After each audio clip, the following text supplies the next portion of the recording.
In our last video, I showed you how you could create beautiful maps using DMHub.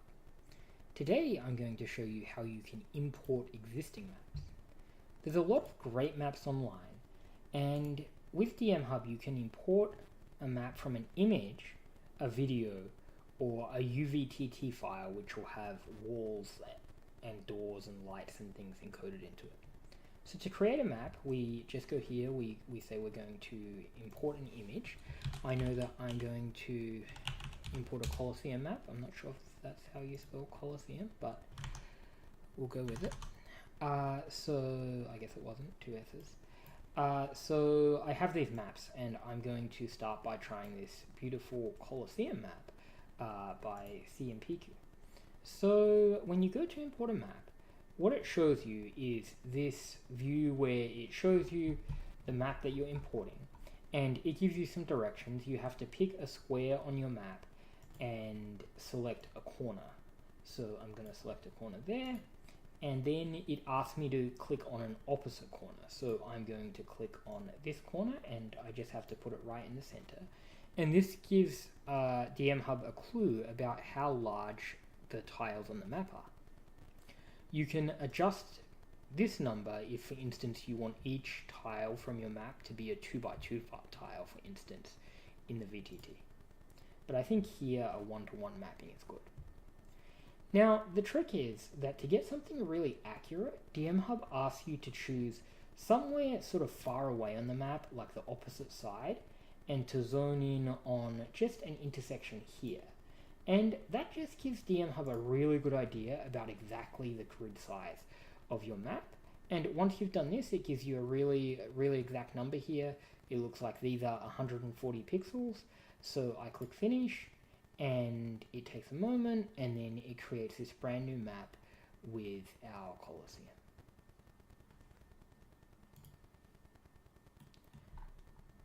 So we can see this is our Colosseum. We can make sure the grids are all lined up. We'll create a character, and we'll just move him around a little bit, and we can see it all matches up pretty perfectly.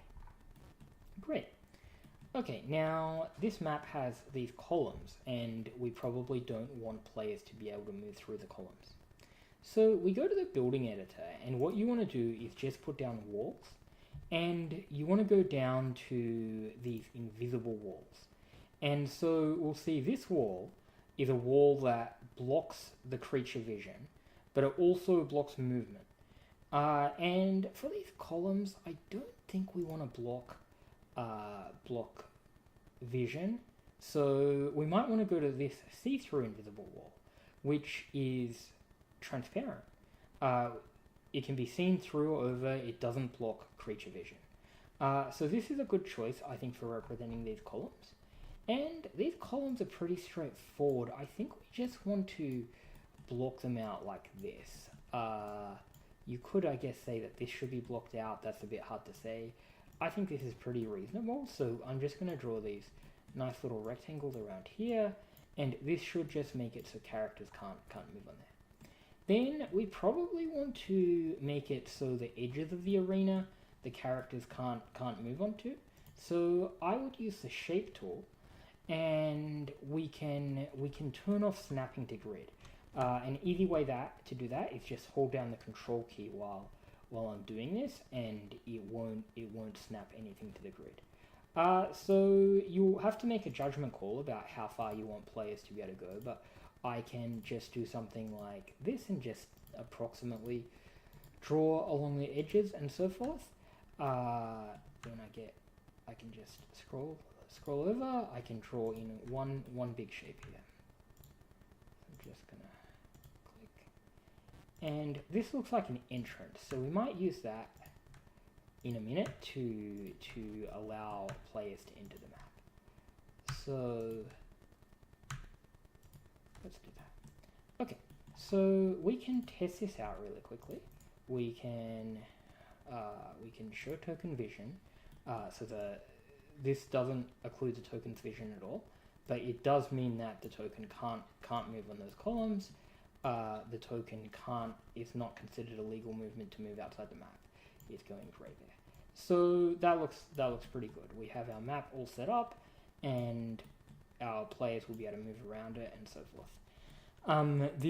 On this map, we probably don't want to really block any vision at all. Just for illustration purposes, I will show you that if we let's erase this one.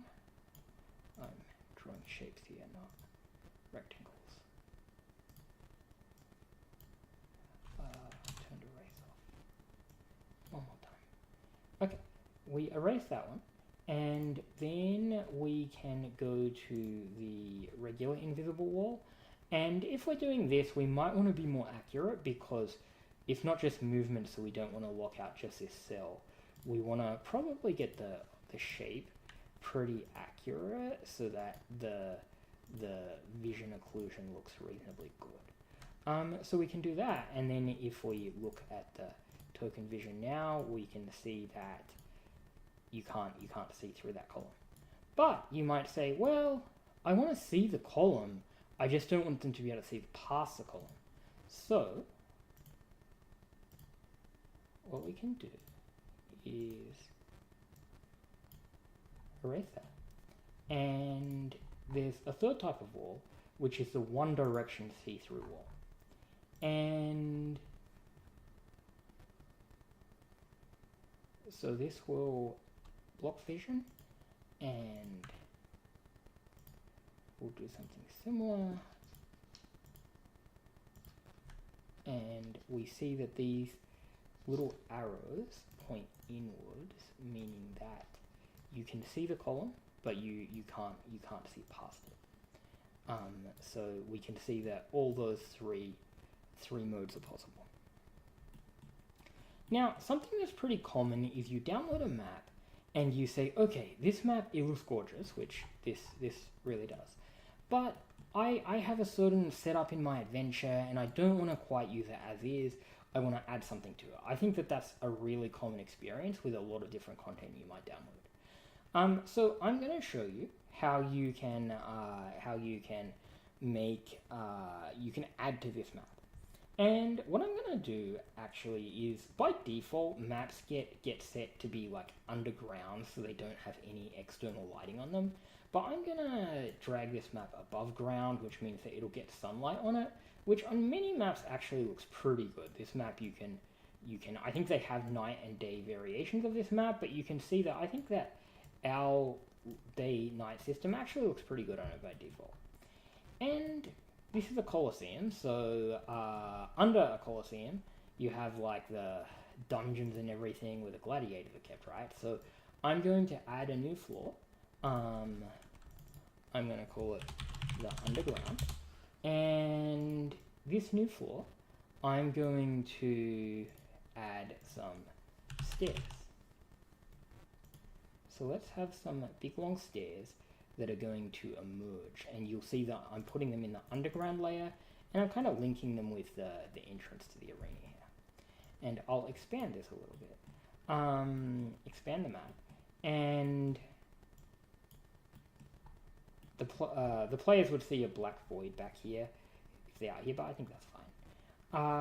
So we have this underground, and what we want to do in this underground is we want to start drawing using our normal map drawing tool. So I'm going to choose a wall and a floor, and I'm going to start drawing. I want to select rectangles. So I'm going to start drawing like that, and I'm going to make a little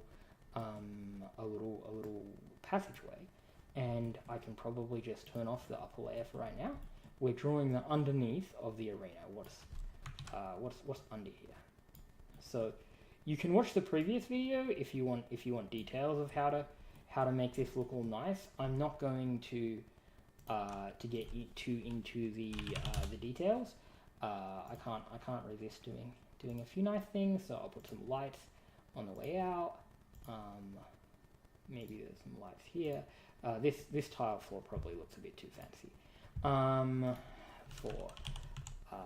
I would probably decorate with swords and shields and things. Okay, let's not get too carried away with that. So anyhow, what we might want to do now is make the underground really pretty dark. So let's turn this down. And you'll see that you can make an entire map down here. All sorts of things can happen. Your players could have an entire little fight down here before finally getting to emerge and come out into the light above. But I'm not going to show you too many details of that right now. Let's put a little bit of light here, and let's see what it's like for our character come through the darkness. He walks around and comes up here. You can see that we have an engine to calculate the difference between the underground darkness that I've set and the light above. You can see this looks super bright, just like you might be a gladiator coming out into the light. And if we come out, we'll see our vision adjusts, and we're out above in the arena. So you can see how you can combine an imported map with your own additions to the map and create kind of whatever you want, and really use imported maps very effectively by adding things to them. Now, the next thing I want to show is that sometimes you have maps that are multi-layered that you've downloaded. So DMHub handles them pretty well too. So I have this airships map that's also by CMPQ, and it has 2 layers. So I'm going to drag them in, and you should generally make sure that your layers are both the same size. And you'll see that I can go between the 2 different layers, and these are meant to be 2 different levels of an airship. So you've got the hull level and the deck level. So I go through the same process as I did last time to line up the grid.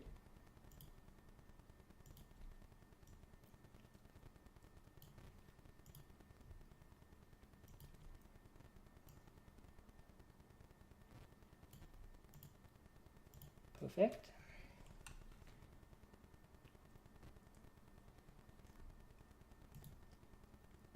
Everything's lined up, and now we have our airship imported.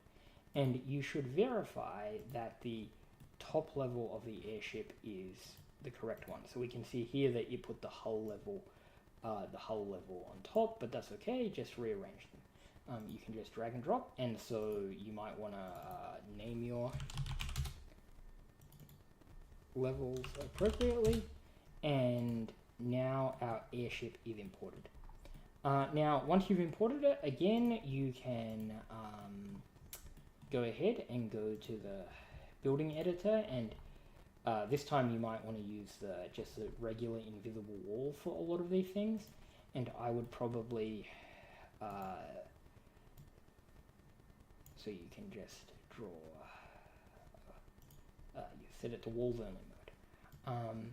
So I can just draw like this. I can draw some straight lines across. I probably won't do this whole map right now, but you can also use whichever tool is most appropriate for whatever you're doing in the moment. I could have gotten that whole thing with one rectangle if I had been smarter. Now, what you'll see that there's some doors, like these doors here, and what I recommend for doors is just use DMHub's doors. Just choose a door that looks pretty close. This door is a pretty reliably good door. You can scale the door.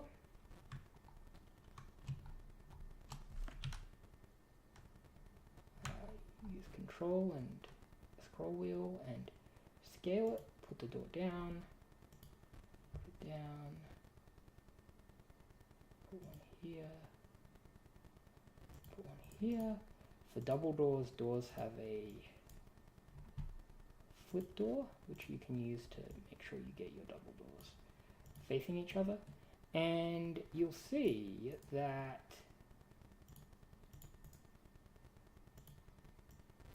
the doors work pretty well. You just go in a door, and you'll see that this works fairly well. You will have stairs between maps, and you will also have things like ladders and so forth. You can use stairways like I showed you in the last with the last map. You can also, what's often easier is just to use a portal. So what you could do, for instance, is just use this portal and just make it so that whenever somebody comes to this stairway around here, they'll go up the portal. And what you can do is you can add a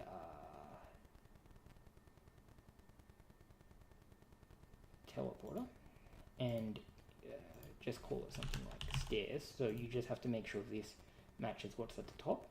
And of course you don't want the player seeing this big thing here. So what you can do is you can remove this light and then make the portal invisible to players. So then your players won't see it. Only you'll see it. And then you can make a copy of this and make the copy up here and make the portal activate by moving onto it rather than your players clicking it. I think that's the behavior that you would want for this kind of portal, especially since the players can't actually see it. So now if you've done all that, see they won't see it when it's their vision, but when they move onto it, they'll teleport between floors. So that works pretty nicely. I'll leave it as an exercise. You can do all the rest of the walls and everything here. One last thing is that I want to show you how you can import like a sketch of a map and then make your map on top of it. So this time I'm going to make the Delian Tomb by Matt Colville, which is a very famous map, and this is the sketch from Matt's YouTube video where he made this map. Now this map is a pretty tight map, and I don't think each of these squares is meant to be like a 5 foot by 5 foot. I think that each of these squares is probably meant to be more like I would say either 10 foot or even 20 foot. I'm gonna go with 20 foot here. I'm gonna make a pretty big version of the Delian Tomb. So we use the same process as before to line everything up, and then we import it.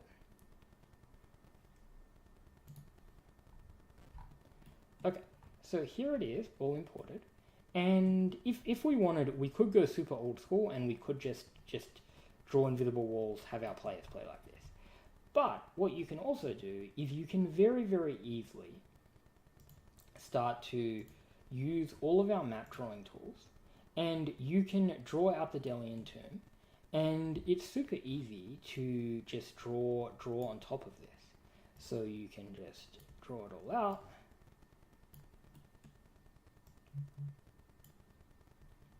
I didn't draw it quite far enough.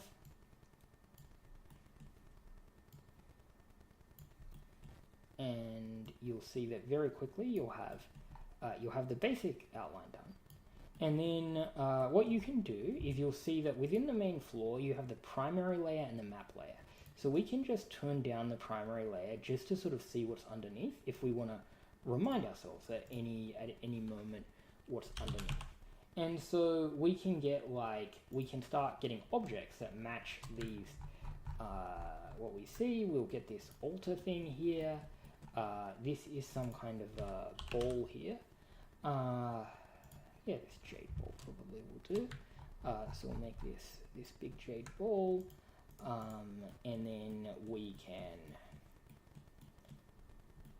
can see up here is like a tomb.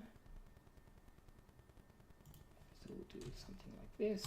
You might take some more time in practice to choose something that makes sense. So I can put these guys down. I can of course configure all the properties on everything. If I was doing a full version of this, you can then, I want to close this off. I can put a door there. I guess it's meant to be a secret door, so there's a bunch of ways you can handle that. I'll leave that for a different video though. So you can see that we very quickly built this out, and I will set it to 100%, and you'll see that it actually looks really cool that we have this drawn. And what's cool is that our players, when we put down a little goblin,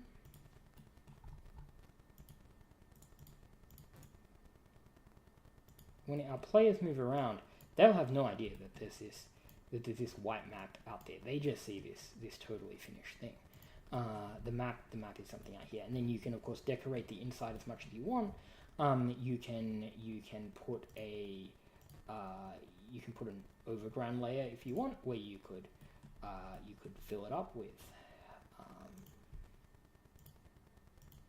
grassland, and then you could like put trees and mountains and whatever you want on top, and you can of course put a stairway